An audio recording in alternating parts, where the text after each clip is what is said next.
जम्मू काश्मीरच्या शोपियानमध्ये चकमक, एक दहशतवादी ठार, 3 दहशतवाद्यांना सुरक्षा दलानं घेरलं असल्याची माहिती। भारताच्या हल्ल्यात पाक एअरफोर्सचे 5 तर पाक आर्मीच्या 6 सैनिकांचा मृत्यू, पाकची कबुली। पाक लष्कर प्रमुख मुनीरकडून जखमी सैनिकांची भेट। पाकिस्तानच्या दहशतवादी सैन्य ठिकाणांवरची कारवाई फक्त स्थगित, येणाऱ्या दिवसात पाकिस्तानच्या हालचालीवर लक्ष ठेवणार, पंतप्रधान मोदींची पाकिस्तानला शेवटची वॉर्निंग। अणुबॉम्बची ब्लॅकमेलिंग भारत सहन करणार नाही, दहशतवादी आणि मदत करणाऱ्यांना एकाच नजरेतून पाहिलं जाईल, पाकिस्तानला मोदींनी ठणकावलं।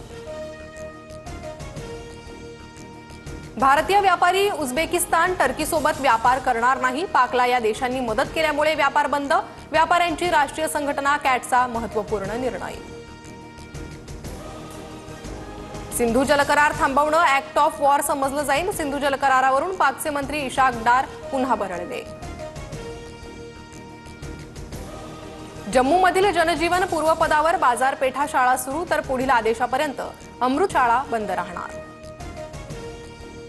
पहलगाम हल्ल्यात सहभागी असणाऱ्यांची माहिती देणाऱ्याला 20 लाखांचं बक्षीस, जम्मू काश्मीरमधील शोपियान जिल्ह्यात वॉन्टेडचे पोस्टर। 2 दिवसात देशात बॉम्बस्फोट होणार असल्याचा धमकीचा मेल, राज्यात कुठेही दुर्लक्ष करू नका, मेलमध्ये उल्लेख। धमकीमुळे खळबळ, मेल करणाऱ्याचा शोध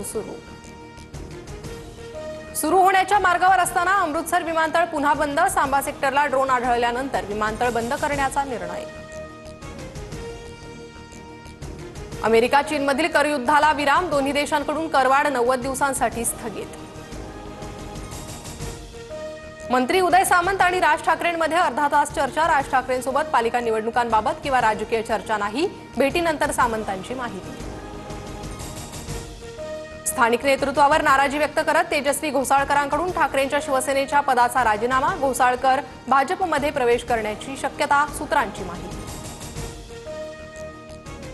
राज्याचा 10वीचा निकाल 94.10%, यंदाही 10वीच्या निकालात मुलींचीच बाजी, दुपारी 1 वाजता 10वीचा ऑनलाईन निकाल पाहता येणार। कल्याण डोंबिवली टिटवाळा परिसरात 8 तास पाणीपुरवठा बंद, उद्या देखील कमी दाबाने पाणीपुरवठा होण्याची शक्यता। बेस्ट बसच्या तिकिटात दुप्पट भाडेवाढ आकारल्यानं प्रवाशांमध्ये नाराजी, बस सेवेत सुधारणा कधी होणार, प्रवाशांचा सवाल।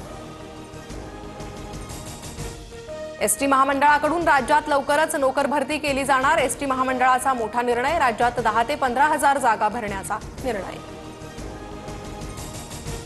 भारताचे 52वे सरन्यायाधीश म्हणून न्यायमूर्ती भूषण गवई उद्या सरन्यायाधीश पदाची शपथ घेणार, भूषण गवई सरन्यायाधीश पदाची शपथ घेणारे दुसरे दलित व्यक्ती ठरणार।